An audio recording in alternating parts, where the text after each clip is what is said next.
J'ai présenté la candidature de Lynn Chaloux pour la médaille Gérard Sage car c'est une femme d'exception. Elle a changé la vie de milliers de personnes très vulnérables de notre société, de réfugiés, en créant des organismes communautaires pour venir en aide à ces personnes et surtout en s'impliquant avec son cœur, compassion, pour aider son prochain. Lynn, c'est une femme qui se démarque par son charisme, sa compassion pour l'être humain et sa grande générosité. Grâce à une femme comme elle, on peut espérer vivre dans un monde meilleur. Je suis de Saint-Jérôme, puis depuis plusieurs générations, mon arrière-grand-mère a été baptisée par le curé Labelle dans la période de colonisation. Ma motivation, elle est d'ordre génétique parce que mon arrière-grand-mère était une femme qui était très impliquée dans sa communauté. Et toute mon enfance, j'ai entendu parler d'elle, puis je considérais que c'était ça. C'était comme ça qu'on devait être dans la communauté, alors c'était très inspirant pour moi. Et j'ai eu la chance d'être élevée par des parents qui étaient très impliqués aussi dans la communauté. Alors j'ai suivi leur exemple, puis ça m'a amenée où je suis aujourd'hui. J'en suis très fière, très heureuse de faire ce que je fais.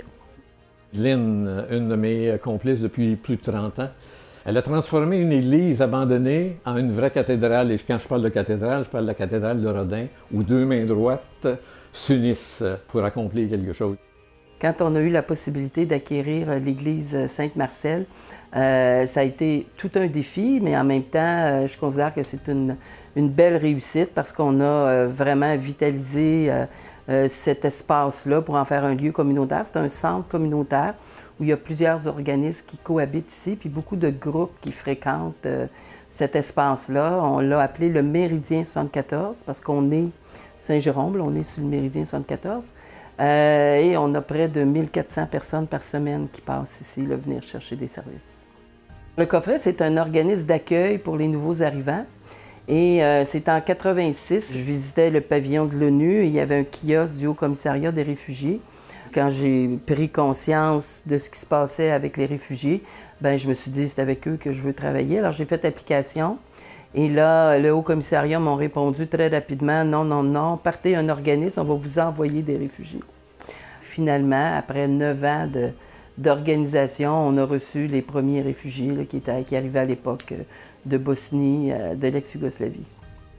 L'UCO est arrivé en 2010 à Saint-Jérôme et on est tellement content que l'UCO soit là. C'est un enrichissement vraiment qu'on vit très régulièrement. Les professeurs là, de l'UCO sont très investis dans la communauté, ils font partie de nos équipes de recherche, ils sont impliqués dans nos activités. Alors d'être reconnu par l'UCO, bien, j'avais l'impression que j'étais moi-même, je faisais partie de l'UCO, alors j'étais très heureuse, très fière de voir que cette collaboration-là nous amenait à ça. Là.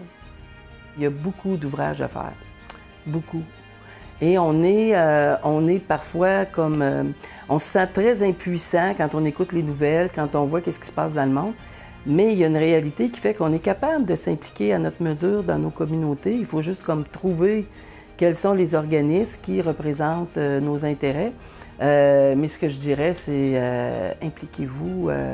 La population qui est fragile a besoin d'aide, autant dans nos communautés locales qu'à l'international.